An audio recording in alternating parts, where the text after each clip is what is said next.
You are now listening to the I Think I Love My Wife podcast. And this is your best friend's best friend, Chidozie Okafor, ready to take you on another journey. Are you with me? Because I'm ready. Let's get it.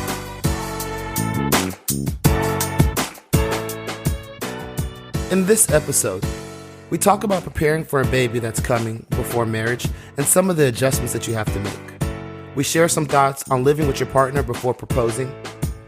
We discuss navigating cultural family norms and how to incorporate that into your relationship. And we also spend some time discussing what it really means to be a man. All right, I want to start off now by going through a round robin and some of my favorite questions. And this is just to get an idea, give people a sense of how people have thought about certain topics that usually come to play in different conversations. And so these are going to be short or short-esque type responses. And then when we finish, we'll dive deep into a few of them. You ready? Ready. Okay. Do you think it's necessary for your wife to be your best friend? Yes. Is your wife currently your best friend? Yes. Good answer. At what point did she become your best friend? Man, it's so hard to pinpoint. Time period, just generally speaking. Man. Was it before marriage? Was it before the proposal? Was it? Definitely before the proposal. Man, maybe a year and a half in. Maybe right after our son came. Okay. From a love standpoint, how would you prioritize it? Wife over children or children over wife? From a love standpoint, I need some clarity in the question. In terms of love and priority, is it you put your wife above your children or your children above your wife? Or I think from a love standpoint, I don't know if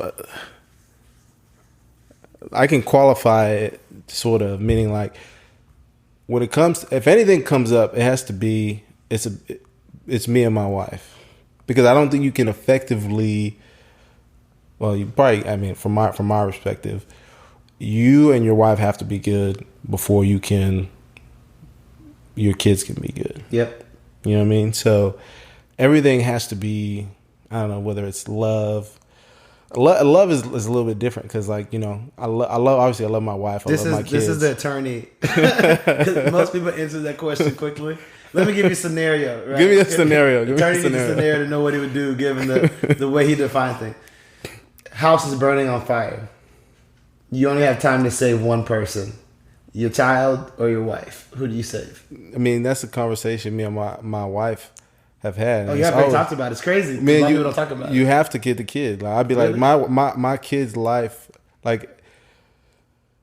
it's different if you're in the situation. Yeah, and who knows what you're gonna do in the situation. For example, if it was my wife doing it, I'd be say the kid. It'd be the kid regardless. The guy would say.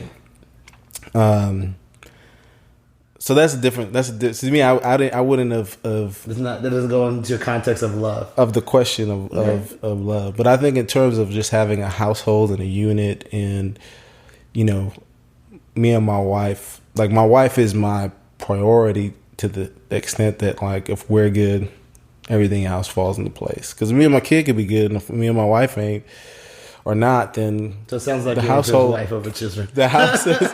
But not in the context of a burning house. I mean, I'd say both of them. So yeah, you said, but someone's made the argument and he got a lot of blowback. He's like, I would save my wife because we can make more children. I can't do anything else with this child, and the child's going to leave me. But I get it. I think ultimately, in terms of your household and your unit, you and your wife need to be good before you can focus on the child. Right. And it doesn't work the other way around. Right. Got it. In terms of your wedding, do you think it was worth it financially? I mean, yeah. As he shakes his head. I mean, our wedding, we had a blast. It exceeded my expectations. Whether the cost was worth it. It was. ballpark, and I ask people, give me you don't gotta give me the exact amount, but range. How much did you guys spend on your wedding? I don't even know, man. Luckily we had some help. I mean, I was like total Just cost. total cost. Total right? cost. Man, I would assume Over what amount? I'd say definitely like over 25, 30-ish over. I don't know. That's fine. Probably. I just feel like people have some unrealistic ideas of what these things cost. Like, I'm spending $50,000. Like, no one I've talked to so far has spent over $50,000 on a wedding. Oh, it definitely wasn't over 50. It was under 50 for sure. Sure. I mean, we got married in we didn't get married in Dallas though. That was a good thing.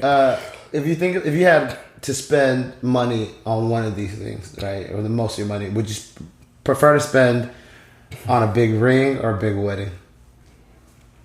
Neither. I mean, the money's gonna go towards one of them. Like, where would you rather put more resources into?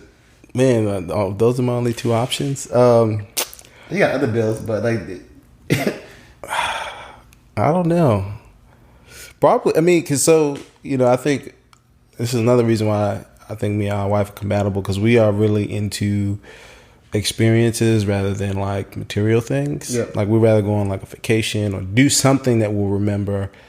Cause I think that, I mean, it just makes us happy, and like that happiness of remembering it, looking at pictures or whatever, is outweighs like buying something. So probably the wedding, just because like that memory, which like we're still riding the wave from it. It was just so much fun, and we did like things over a 3-day period. So it was just, like, to be honest, like I just wanted to go to the courthouse and then have our parents and immediate family come down, because I knew the wedding was just gonna spiral out.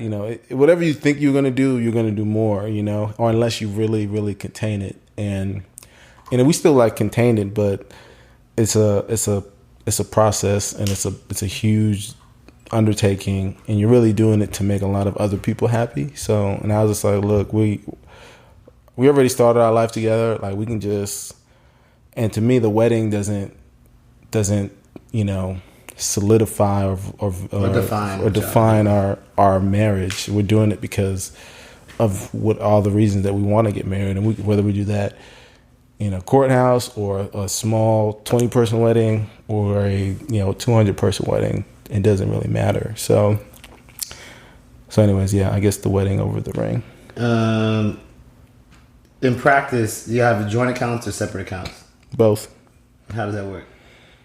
Whatever accounts we had before we met, we maintained, and then we just created joint accounts. But like, from an inflow of cash, does it all come into one and y'all separate, or does it go into your separates and then you take a portion and put into the latter? Okay. The latter. So we whatever we had before we met, or even during when we met, we made joint accounts a while ago, like a long time ago, and then we pour money into that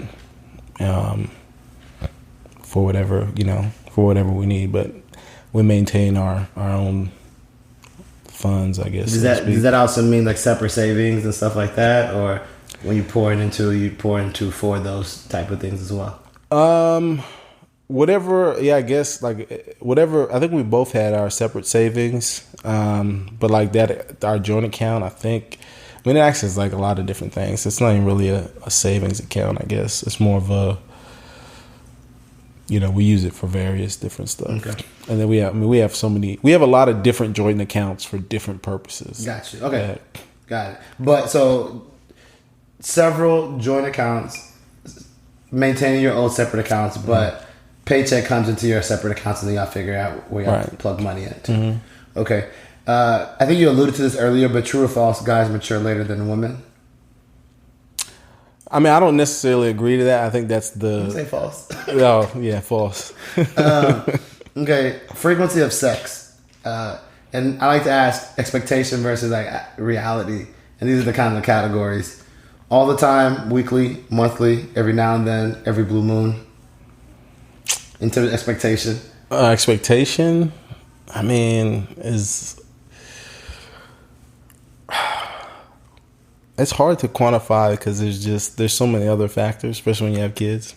or even 18. For your expectation. I mean, but even like expectation. You know what you want. Your expectations are a lot different. He's like, reality has jaded my expectations. Exactly.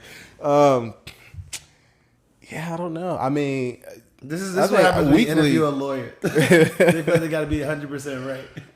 No, well, I want to be realistic. Yeah. You know, well, So I guess what's your realistic expectation? expectation. I mean, it could be weekly, but there's no like. Let's just say weekly. We'll stick at that. Thanks. Reality. Reality is that it just doesn't work that way, you know, because like I think you can. There might be one week could be one way, the next week could be completely different, just depending on what's going on, or like what type of help you have in the house, or like, you know, in terms of like your kid. When a kid is in the mix, there's no concrete schedule of what you can and cannot do. I'm gonna leave it there. Who runs the show? You or her? Oh, she does. Okay. What's your wife's greatest attribute? Oh, greatest attribute To you, yeah. You know, I don't know. I guess I don't know what the word is, but she gets things done. You know, like if things need to get done, she's not indecisive, other than when, you know, picking where we need to go eat dinner or something. But like when it comes to like real stuff, it's like things just get done. I don't have to worry about her waiting for me to make a decision or like, you know, it's just she gets it done, and she gets it done right. Gotcha. And then the last point that I've had different conversations with her, different perspectives on is, to you, what's more important, to be respected or to be loved? And this is like, I guess, a reference to like your wife. I mean, respect, I think, is key. And we probably haven't talked about it, but I think it's come out in different ways, maybe not without using it, because you can love somebody. People love each other all the time, but they don't respect them. So I think, and that's something that we have talked about a lot, and it's come up in our relationship about respect. I think that has to come first. Cool. Now we tried our best to do the round robin quick fire, but you can see with an attorney, it's hard. I know we mentioned it earlier. That you guys had a son before you guys got married. Mm-hmm. And so I think there's a lot of people that are in that situation where they're dating, seriously dating, even if they don't know what they're doing yet, right? But there's not like a bad situation. Mm-hmm. They have a child. And I just want to dive deep into what was that like for you? And I want to go both ends. One, as a man, to become a father, and I want to do that later. But initially, being in this relationship, I'm sure you had a vision for where you wanted it to be, and then you have a child. How did that, or in what ways did it impact the relationship? You know, like I always wanted kids. You know, I think even if you ask like my mom, she would be like, you know, my mom likes to tell stories, but she'll always say that like I've always wanted to be a father. So I always knew that I wanted to have kids, but obviously was in no rush to do it. And I think for most of us, you know, professionals or anybody really, but you know, you have these career goals. You know, you go to school, you get out, you want to go to business school or law school or get your PhD. You might go back for another degree or whatever. Then you want to start working, and then you feel like you got to be quote unquote financially stable, whatever that means. So, you know, you say these things, that all these weird things have to be in place before you have a kid or be married or things like that. But they just don't matter. Surprisingly, or maybe not surprisingly, but for me, like marriage was, you know, as we discussed earlier, it means a lot of different things to me, but it was never like a requirement. You know, we weren't trying to get pregnant. that's one thing. But you know, if we got married and got like that would have been fine too. But you know, I wasn't like, you know, disappointed or anything like that. It was like, okay, well, this is the situation we're in. Like let's move forward. Like to me, the first thing that came to my mind was like, all right, well, let's make sure that this process is going to be good for you, and we need to you need to take prenatal vitamins or whatever vitamins you need to take. Like, what do we need to change in your diet? Like, we want to make sure that you're healthy and feeling good and like in a good situation, because she was living in New York at the time. Oh, and okay, so she was in New York before when she got pregnant, so she hadn't moved yet. Yeah, so like, we were dating, and at least the way her job worked was, she can renew her contract every year around like the June period. And I mean, we talked, and I knew she wasn't crazy about New York, and I was never going to move to New York, or at least that's what I told her at the time, because I like, New York is a fun place to visit, but it wasn't a place that I wanted to live because it just didn't make sense financially. And she was looking to get out anyway. So, I don't even know if I would have to think about it. I'd probably talk to her, because I know we had talked about her moving to Dallas and like obviously finding a job and figuring things out. But I don't know if a decision was made really, and for her not to renew her contract. But then, we found out, I think in early May, that, we were expecting. So I think it made the decision a lot easier. And for me, it was like, all right, yeah, come to Dallas. Like, it will be, and we'll figure everything out. And, you'll find a job, like your credentials are good and XYZ, like everything will just work out. But it's just a lot easier for you to be here than to be in New York and going through this process. So that kind of accelerated something that you guys were already thinking about. Right. In terms of the relationship itself, I mean, your son was like 2 when you got married? Like 2? Almost? Yeah, he was 2. So like 2. There was still, some people may say, a fair amount of time that elapsed between you find out that your girlfriend at the time, serious girlfriend at the time, is pregnant, and when you proposed. And so did that change anything? Did it impact how you thought about the relationship and your timing of proposal? Did it add pressure to making sure that it worked or you guys got married? Like, what was that like? I mean, I think, I think it will add pressure to most situations, because, and probably more for the woman than the man, because I think people are probably more comfortable saying things to her, or there's just more of a expectation from her rather than me. I think because of my personality, and like, people just don't say that stuff to me, at least not to my face. So I don't think, no one's ever been like, you guys need to get married or this or that because you have. Yeah, but even forget what people say, like internally, like. But there's always like that pressure, because there's just kind of this social pressure. But to me, it never really bothered me, and it never. I don't think. I mean, I'm sure we had conversations about it, but there was never like, we never had a conversation from her where it's like, well, we need to get married because this is happening. The only conversations that happened was like, well, we've only known each other for what, 10 months, 8 months, I don't know. Less than a year. Less than a year. And we're about to move in with each other. And if you've ever lived with someone before, you know that has its own set of adjustments. Right. There's all these adjustments that we got to go through from a relationship standpoint. And then we got to figure out how to raise a kid. And then trying to get married on top of that, like, that was just not even a question. And like, to me, if you want to get married, if you're in that situation and you just want to get married because you have evaluated the situation, that's a decision y'all come to, then fine. But I would highly advise against people getting married just because they're in a situation where a kid is coming. I think it's the worst thing that you can do. And I'm sure it's worked out for most people, but I mean, I think more often than not, like, it just doesn't work out, because you're not, either you haven't lived with them before, your relationship is still growing, you're still trying to figure stuff out, and it changes. You know what I mean? Like, it changed from you flying to Dallas and us just going out and having fun and doing all that stuff to you living here and us really preparing you and making sure you're healthy and going through the whole labor part, which is crazy in itself. I mean, the pregnancy and the labor part, to make sure that obviously mom and baby is good.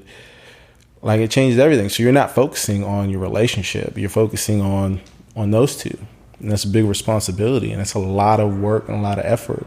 Or this is what you should be doing. A lot of people are just like, nah, this is the situation they're in, and they just kind of give the stiff arm and let the mom do it on their own. But it is a lot of, as a man, as going through it once, if you're a man and you're in this situation, even if you're married, I mean, it is, I can only tell you from my perspective, but what women have to go through to carry a baby and then deliver a baby is so intense, like, and you're literally helpless. So anything you can do to make them more comfortable or make the process even that much more easier, like, you should be doing, especially if they're carrying your child. Especially if it's yours. But anyways, like, get back to the marriage part though. Like, for me, it was never a question that this was going to happen because the baby was here. It was like, we're going to go get through this process, and we're going to continue to get to know each other, and then when it gets to that point, then we'll make that decision. Yeah, but it's like you're anchored on it though. Like, at the end of the day, you tell me if I'm wrong, right? Like, you can't. I don't buy that. Like, there wasn't no pressure to get married. For someone that says, one, I'm in love with this person. Mm-hmm. Two, I want to have family is important to me. All right, and I take Haitian culture, and it's like parents, kid. Now this person's in your house, and it's like, you're not, like, there's nothing like that's extra pulling you. Like, we got to figure out how to make this work. Not like you're miserable and you're like, let's stay in it and I'm miserable. But like, there's not extra pressure. It's like, I tend to think of it like you announce your engagement and then you go to marriage counseling and you're like, okay, we're just gonna break up if we realize this marriage counseling is not gonna work. It's not gonna work. People feel more pressure to make it work because I already told hundreds of people I'm getting married, and so now, like, if we don't work, it's tough versus if you hadn't told people. Right. And so I imagine, like, you're having a kid, you're responsible for this thing. I don't think the goal is to have a household that doesn't have those components of it.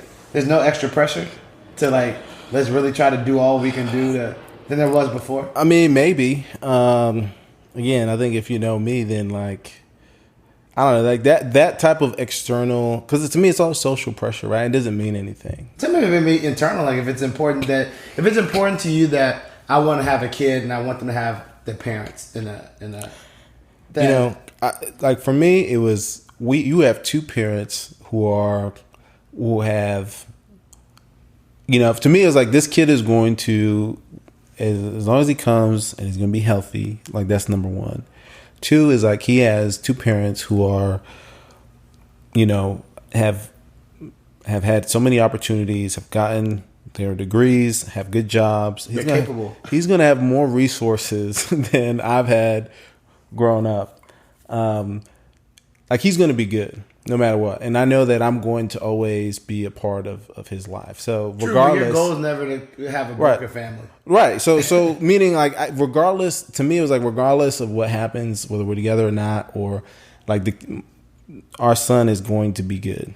And my number one goal is to make sure that me and my wife are friends, like to that we respect each other and that we become best friends. Like that was my goal. 'Cause like I said, like, you can love somebody, but that doesn't mean you guys are best friends. Sure. That doesn't mean you guys should be married. That doesn't mean anything other than the fact that you guys love each other for however you define love. But we still had a lot of work to do to get to a point where we are now, or at least to build that foundation that is hopefully propelling us to continue growing as a unit. And I think for us, it was more of a, I was honest, like, there was no, if this happened 10 years ago, I'm sure there would have been pressure. It was just a whole completely different scenario because, you're just younger, you live less, and I didn't do a lot of the things that I wanted to do. And I think there's this misconception that once you have a kid, you can't, like, travel, you can't go to school, you can't do all this stuff. And so you can do whatever you want. You just have to make sacrifices in your life and you make it work. But a lot of the things that I wanted to do, I've already accomplished, and, you know, financially stable. I've traveled, done all that stuff. So all those excuses that people make to not have kids, I didn't really have. So it was more of a, we were in, I think, it wasn't, you know, quote unquote, the best situation or worst situation. We were just in a situation that worked for us. And we made a decision together to move forward and continue working on our relationship, and continue growing. Because, like, you know, you're in a situation, for us, like, what if we're like, we're going to get married, and then all of a sudden you move down and we can't live together? Like, we're just so non-compatible, living together, and it's just miserable, and we hate each other. And this is while she's pregnant. You know what I mean? And like anybody who's been married knows that the whole marriage process, like, I've seen enough of my friends get married to know this is a stressful process. Why would you want to do that if you're going to have a wedding, I guess, while your significant other is going through probably one of the most, you know, life, you know, you're literally growing another human body, a human being in your body. Like, that is, it's crazy, the things that they have to go through.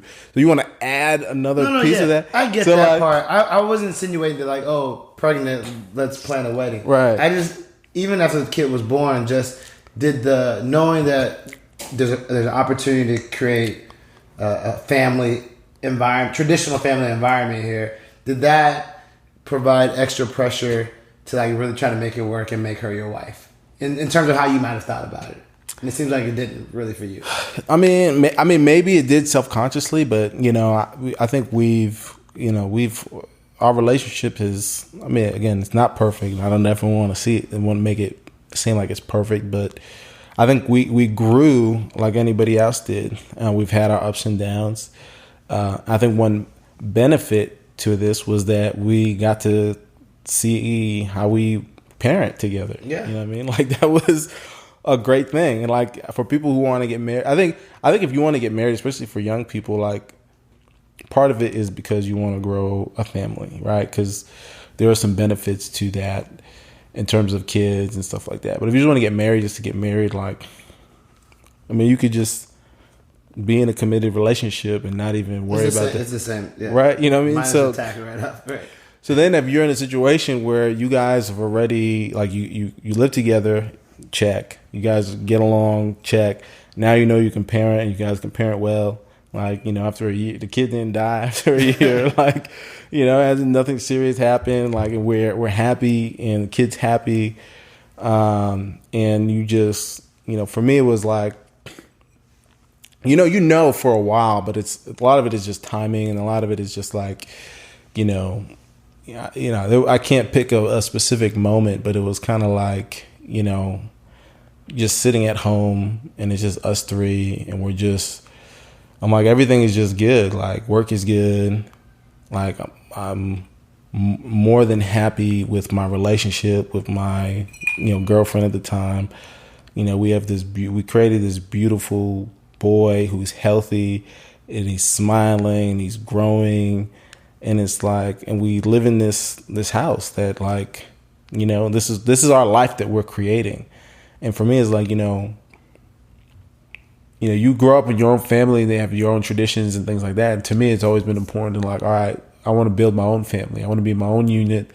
I want to start building our own traditions. And I'm like, we're doing this, and, like, we're doing it, and I can't imagine it any other way. And it's like, all right, well, yeah, this is it. Like, this is it. This isn't it, but this is the beginning of.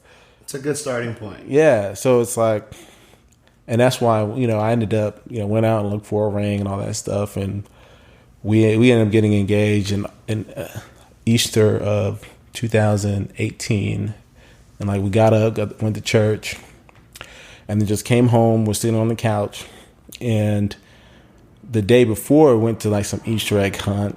And my son, you know, had these little fake eggs. So I put the ring in the egg, and I gave it to him. And he said, like, go give it to mommy. So I gave it, he gives it to her, and she opens it up. And, like, we're just in the house in our living room. And then, like, we're both there, and then we propose, and, you know, she's just like, obviously unexpected, but it was just from her perspective, and I have all this on tape too, because I had to like set it up to record it. And then, I proposed and blah, blah, blah. And, for me, it was perfect, because it was just like, I didn't want to do anything too big or too special, but it was just like, this is our home that we've been creating, and do it in the home. And it's just kind of an foundation intimate you've been building, right? Right. You do it right in that space. But I think, there's a couple of things you can think about with that scenario. One, I think much respect. Like, you didn't let the potential pressure of having a kid force you into a decision, right? I think in some ways, like you mentioned, there are some indicators that you got a preview of before you made the decision. Right. And it wasn't, but by the way that the life went, you got to see some indication of how you would be. She would see that, and you saw how she would be as a mother, and so other indicators, given that you guys had a child. On the flip side, I've heard that like that's the journey of marriage. Like, the journey is to go through these things with people, and there are people that got like a list that I want to see this person, this scenario, and this scenario, and this scenario, and so they may see the story and be like, okay, proof. I got to check all these boxes before I can get married. So what, like, knowing those two, right? What's the balance like of seeing and just like trusting, right? Like, because you can't see everything. You might. Yeah. Or some people may get fed up. You trying to see every scenario and how this person is going to play out. So, like, what's the balance of having faith, trust, confidence in a person, and allowing enough experiences to present itself for you to trust? Yeah, I mean, it's hard. It's really, the situation that you're in. I think, my situation, I think it's unique in some respects, but it's very similar to other people's, and a lot of it is faith, and there's a lot of it about how you feel, but I'd say most of it really is being on the same page with your significant other. I mean, like, we've had so many conversations about what all this stuff means to us, and family, and XYZ, and you never really know, obviously, but you have faith to some degree based on hopefully the foundation that you had.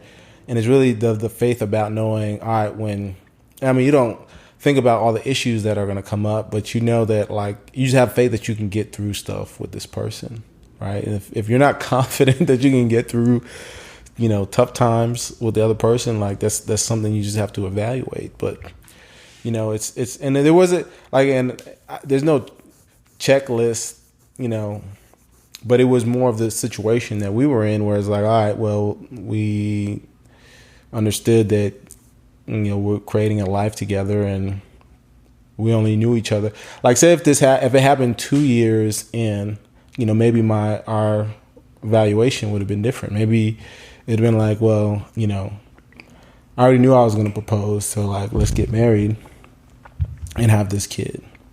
But we just, it was so early. It was just, it was still pretty early in the relationship, and we were long distance. Like, if anybody hasn't been in a relationship where you lived with the other person, which we both had before, like, you understand, like, what that means. It's real. So, like, I've been there. Like, so I think. Do you recommend that? Absolutely. To live with a person before you propose? Because I've heard both. Well, I think you can propose. I think you should definitely live with them before you get married, for sure. I mean, I think you can. I think the living situation is something that you can change. I mean, like, you have to make sacrifices one way or another, both sides. Like, you're not just gonna move in together and, like, everything's gonna be cool. But it's, I think if you love that person enough to propose to them, but I think you should move in together, because, I think you should get married and, like, start your life, and not, like, hear so many people, like, the first year of marriage is so tough. I'm like, it shouldn't be. Part of that was them moving in. Part of it was because I guarantee you, most of those people had never lived together. They waited until they got married to then all of a sudden live together. and then they're complaining about But do you leaving the believe toilet seat up you and can stuff. you can figure out some of those things before you move in? I mean, I think you can, but like there's no There's replacement, not substitute, right? For it, but the other thing I wanted to see was the fact that how did you guys? Now I'm going to take a step back just to remind people where we're at. So you've been together with this woman in less than a year. You're having a kid. You find out you're having a child. And so your priorities are let's make sure that you are good, taken care of. And you've been doing it long distance, right? And so your thought process is, okay, let's bring you in and move her in.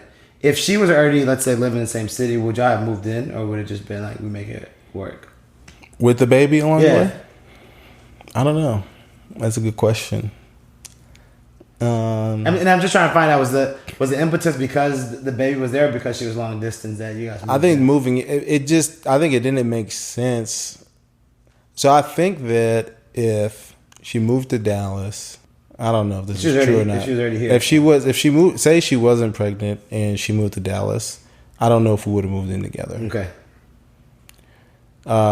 But I think with everything going on, It just made sense. It just made sense, and like she wasn't. It's not like she was looking for. I think she was like getting some feelers, but it wasn't like she was stable yet. Right. Yeah. So it was like come and make sure you're good, and then.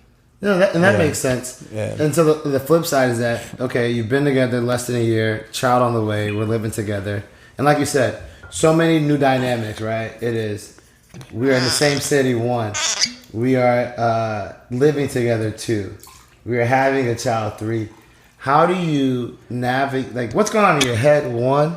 How do you navigate all those things with like focusing on like the relationship? Because that's also like a serious thing that of all the things happening, that's the easiest one to be on the back burner. Right. And honestly it was. I mean, that was probably for me the internal struggle that I had to go through, because you go through this process of I still want to work on our relationship, but then you try to appreciate everything that she's going through. Or just be there for her to help. Right. So it's like, all right, well, all this first trimester is like you're waking up and having all this morning sickness and like you're uncomfortable, you can't sleep, all this stuff.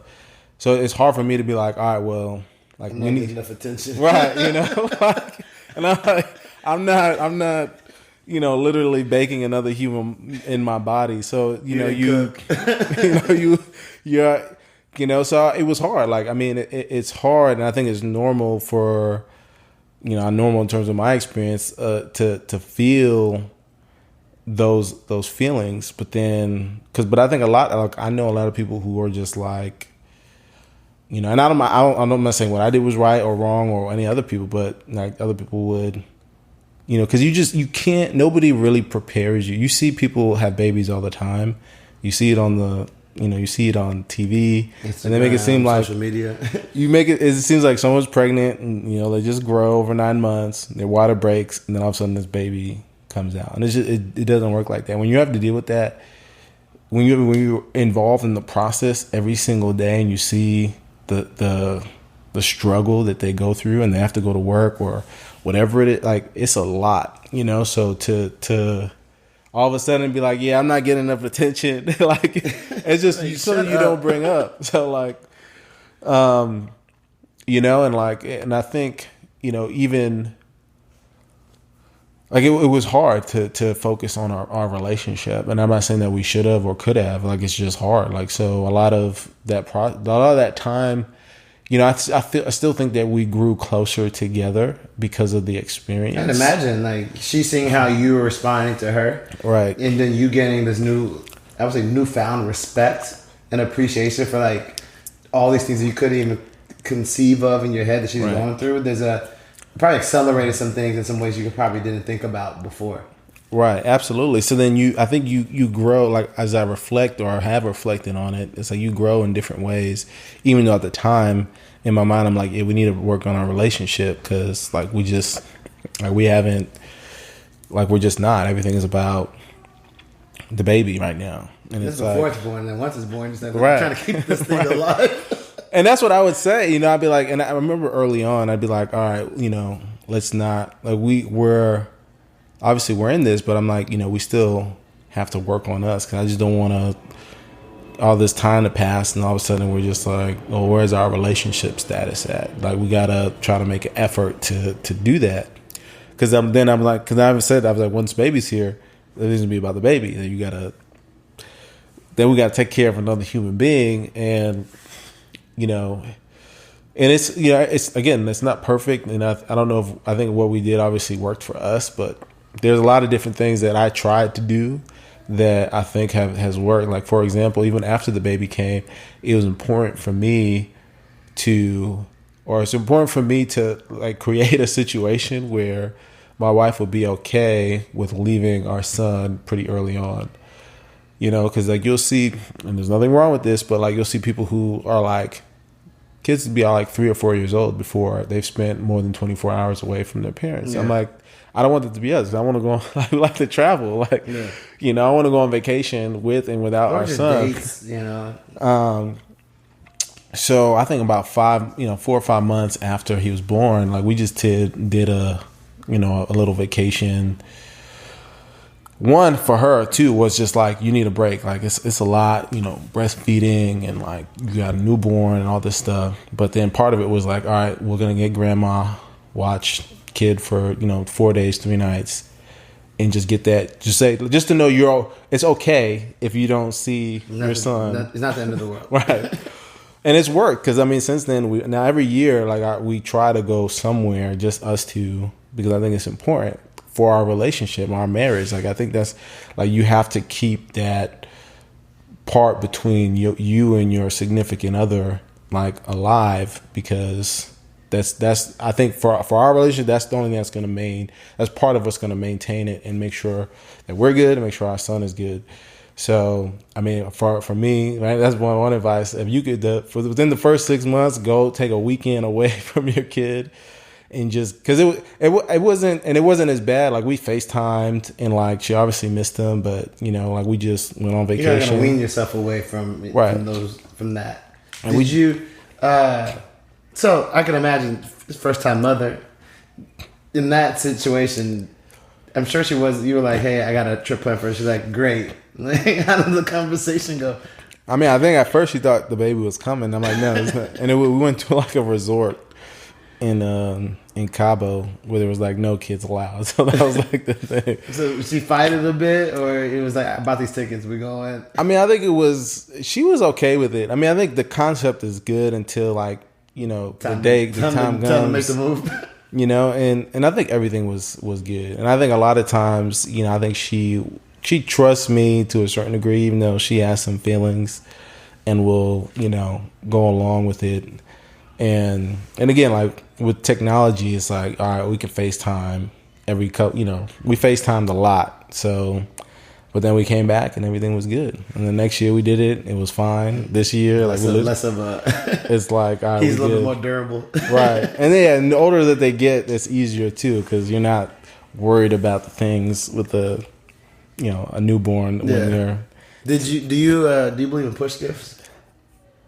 I never heard about that. I just started hearing about this randomness women. I think did she ask me for one? I think I found out about it after the fact, but I didn't. Knowing what you know now, are you like? I mean, shoot, the things they got to go through, they deserve everything in the world. But like, man. Okay, so I'm gleaning from you. You next kid should get a push gift. But like, what are the limits? Because I hear people get cards, people get like. What? I mean, I don't know, man. If you ever been through the process, never, not yet. It's hopefully, hopefully one day you will. Sky's the limit, man. Anything she wants, she can get. It's like that. Is that much of the process? I'm telling you, man. I'm learning from you. I have no clue. It is.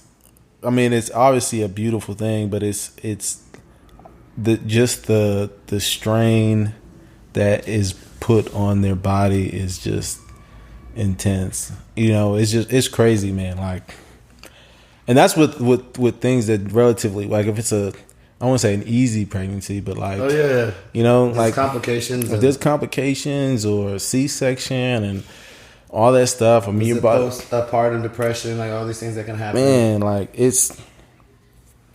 I mean, we went in on a Sunday morning. Our son wasn't born till Tuesday morning at 4 a.m. So like it was just in labor for that long, or it was just in the hospital? it was like I had to get induced and like it's a process, but then the labor was still a pretty long. I mean, it's just long and like, and it's all worth it. But once you go through that, you're just like, one, I don't know if I could do that. Two, like, yeah, if you whatever you want, you know, I'll try to make it happen. Like I have no argument. Like, what are you gonna say? Like, you literally gave life. You literally gave life to another human being. Like that's crazy. You know what I mean? So no, I have yet to experience it, but in all the guys that have children, I think the sentiments are the same. Yeah. Talk to me about how it was to like realize when you're about to be a father, and then like the added burden. I don't mean in a negative way, but I think it's weight, pressure, all these things are like you're about to be somebody's dad. Like success. Like what does success now mean to you? How important is it that you like become successful so you can provide or be a provider and leader of your household? Like talk to me about that.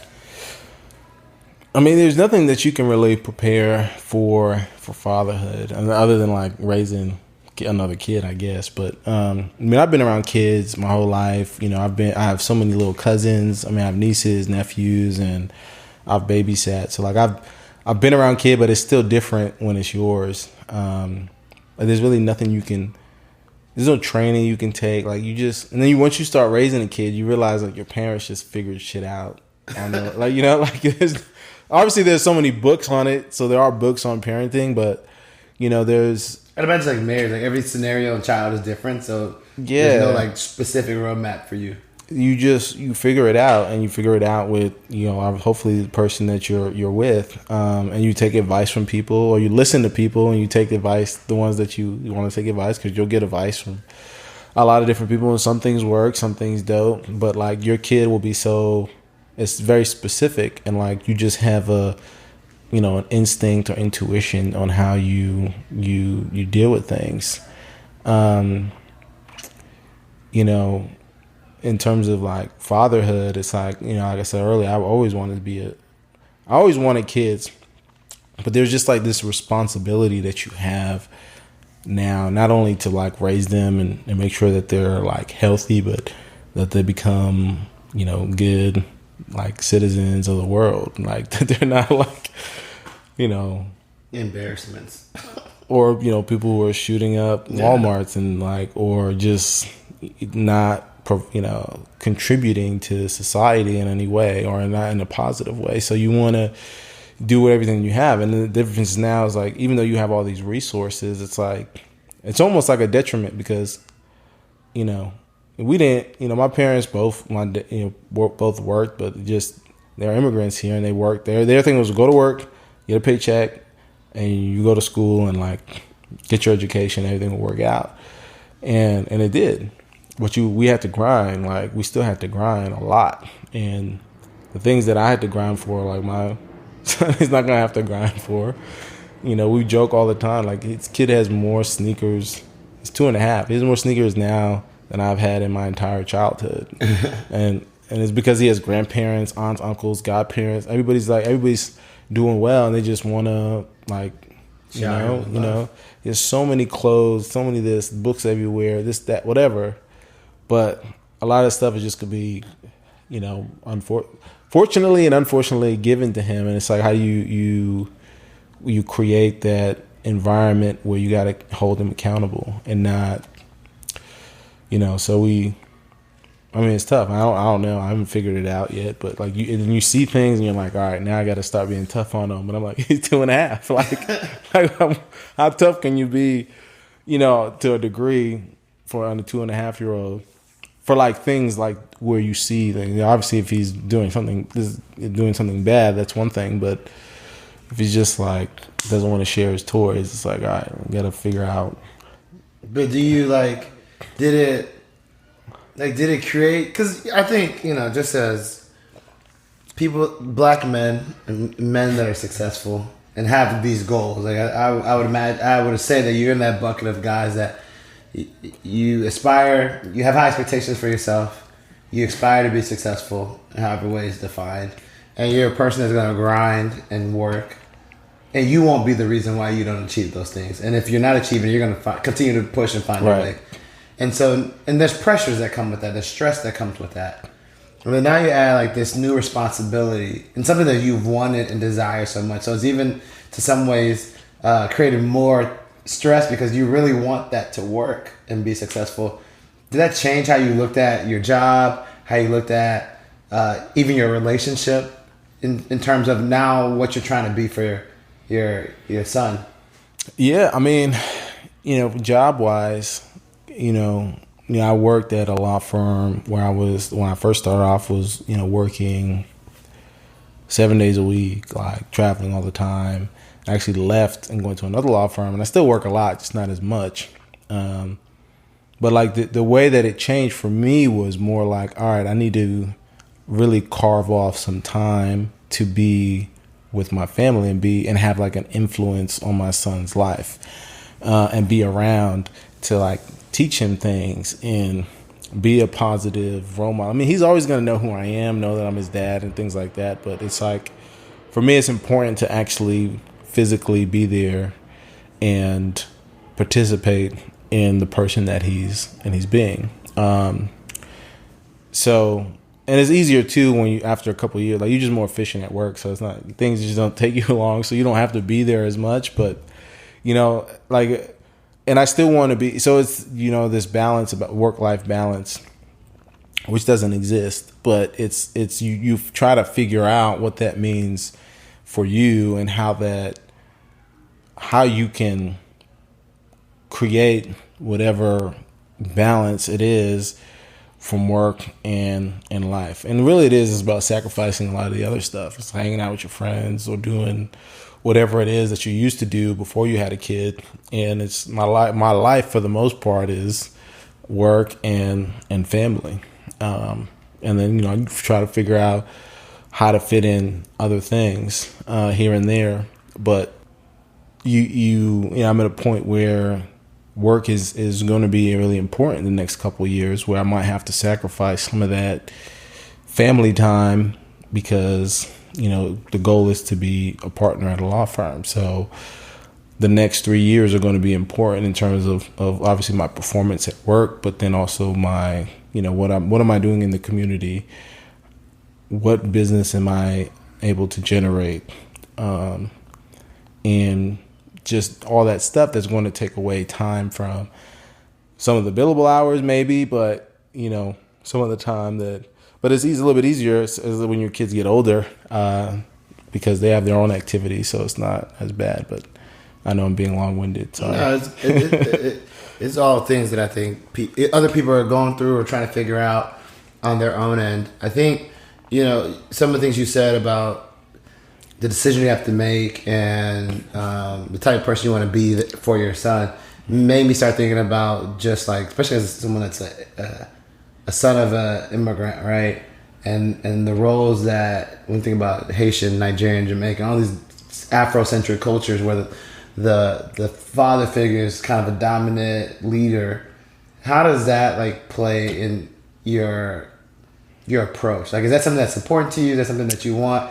And within that context, how does that work with your wife? Allowing you to do that or creating space for you to do that and so forth?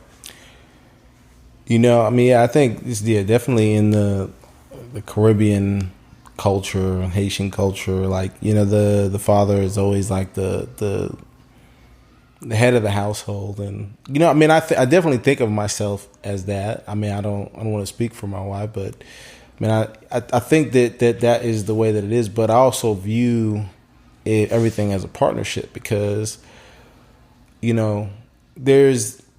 You can break it down in many different ways, right? And a lot of it too is like people think, well, you're the head of the household if you take care of everything financially, right? Or most of the things financially. And And I think that's fine, but then there's also, especially when you have kids, there's all these different aspects of what the household means. And, whatever situation you have, your wife might be taking care of that. And I mean, for me, it's truly a partnership. But, this is, this is our family, but I also I take pride in like, all right, this is my family. Like this is our unit. We are this is our family. Like, and I think there's a big cultural influence to that in terms of, how I operate and how we operate as a unit. And, to the extent that we, hopefully, we have more kids and things like that. Like, for me, it's like I don't want to call it a rite of passage, but like, I grew up, and I think at some point, you kind of detach from the old, and then I was kind of floating in this space, not the old, but like my family was doing my own thing for a while. And then I reached that point where I'm like, all right, I'm ready to create my own family. And this is where I'm at. So like it was and is important to me. And I think that's where I'm at, which is, a beautiful place to be. So no, I think that's dope. I think a lot of people like myself are aspiring to get there. And, I want to be cognizant of time. Just got a couple more questions to ask you. Why did you get married? I mean, for me, it was, one is, we wanted to. I mean, me and my wife, we talked about it before even I proposed, and, in terms of what marriage means to us, and we were on the same page. And I think, or I know, like I said, I think I was trying to talk about this earlier, but like, there wasn't like anything profound. It was more like, all right, this is where we're at. Like, we're literally, I think we went through this stretch where, we're kind of in our routine, but, we, on the weekends, we spend these times on the couch, like watching a movie, and it's just like us three. And, like I said, like we look at it and like, this is my family. Like, this is, like, everything just works. Like, we're happy, everybody's healthy, like jobs are good, our families are good, like we do everything, and it's like everything just made sense. And like, everybody says when you know, like it's like you it's true. Like, you have that feel. Like, you might know earlier, but then like it just can like hit you in a way that's like, this is, like, you don't want anything else, or you don't need anything else. Like, this is it. So for me, it's like, to the extent I had any check boxes, like everything was checked off, but then it's just that feeling that you can't ever really replicate on a very basic level. And my situation is different because to me, we're already a unit and a family, and for marriage, it was like, okay, from a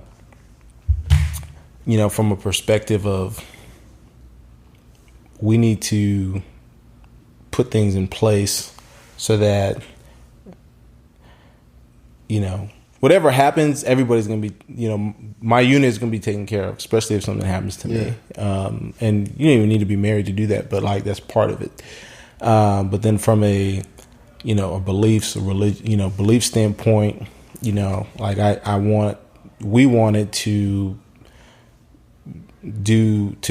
have a moment in time and a ceremony to really, I guess complete, what we've been building. And I think that was important to both of us. And we chose, we agreed that we wanted to do that to some sense. And then it was really just up to me to kind of follow through and get everything else in place. So. Got you. Yeah. What would you say to you? What does it mean to you to be a man in your relationship? I think it's really just, well, not just, but understanding that you have a responsibility to your partner, and if you have kids, you have a responsibility to your kids, and the idea of being vulnerable is, I think, almost what people would think is not to be a man. But like, I think if at least in your household, if you can do that, you'll just be surprised at what things can open up. Because nobody can do this stuff by yourself. You know what I mean? Like, it's so hard to be perfect in every aspect of your life, and especially as a Black African American first generation man, trying to be perfect at work, trying to be perfect at home, like, it's just impossible to do on your own. And like, to find someone who can assist you, and vice versa, in being the best version of yourself, is like, you can't put a value on that. But like, for me personally, like, you need to have a space where you, or someone that you can not have to be who you are outside with, if that makes sense. And I think, in terms of being a man in general, being a man at home, like, you need to appreciate that and be able to do that. Because I see, especially in the Caribbean culture, or the Afrocentric, whatever Black men in general, wherever you come from, there's this idea that you got to be so hard, and you have to be, this person who's got it all together, and all that, and I've seen family members who stick to that so much, even though they're going through things, and it creates so many other issues when it really doesn't have to be that way. So anyway, that's a whole other topic. But I think that's, for me, it's like, my house is the safe space, and to go home and be able to grow in that space and have somebody that's helping you do that is so important, I think, in terms of my personal growth, but then even our growth as in our relationship. So no, that's dope. I think that's important for people to hear and realize and understand the value and importance, vulnerability, and being vulnerable in a relationship, and realizing that as a Black man or a man of color, you don't have to be hard all the time. And part of the goal is to have a person in your corner where you can be yourself and show your fears and show the things that are hurting you or bothering you, and being able to decompress in that way is super important. I guess the last couple of questions that I have for you is around, as you think about your son, and he's only 2, but like 15 years from now, 20 years from now, 25 years from now, like, what advice do you have for your son as it relates to like dating and relationships? Oh man, I guess it really depends on what stage he is in life. I think people, when you're young, you just don't know any better, so you get so wrapped up in that one situation, and it's you want to learn, you want to hopefully be in relationships with people who make you better, right? And I think my advice to my son is to always be in relationships, and even with friends for that matter, like, that are going to challenge you and push you to be a better version of you. You don't want to just maintain, but you definitely don't want to go backwards. And I've been fortunate enough to have friends and a wife who pushes me to beyond just the physically, mentally, emotionally,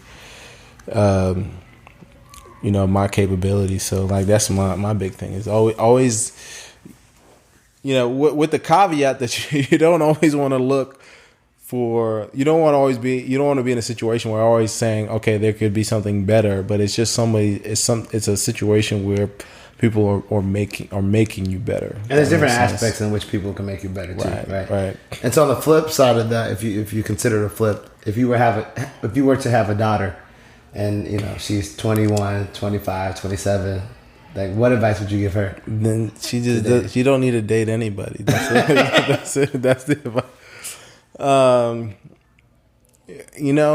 I mean, it'd be the same advice. And I think you want somebody that's going to respect you. And that same advice I give my son. I mean, the biggest thing, I think for women is this idea of respect. And you want to find somebody that's going to respect you. And that can mean a lot of different things.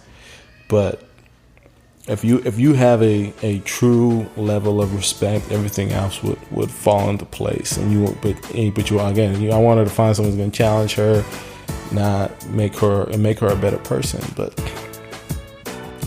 she don't need to date until she's probably 30 at least. I appreciate it.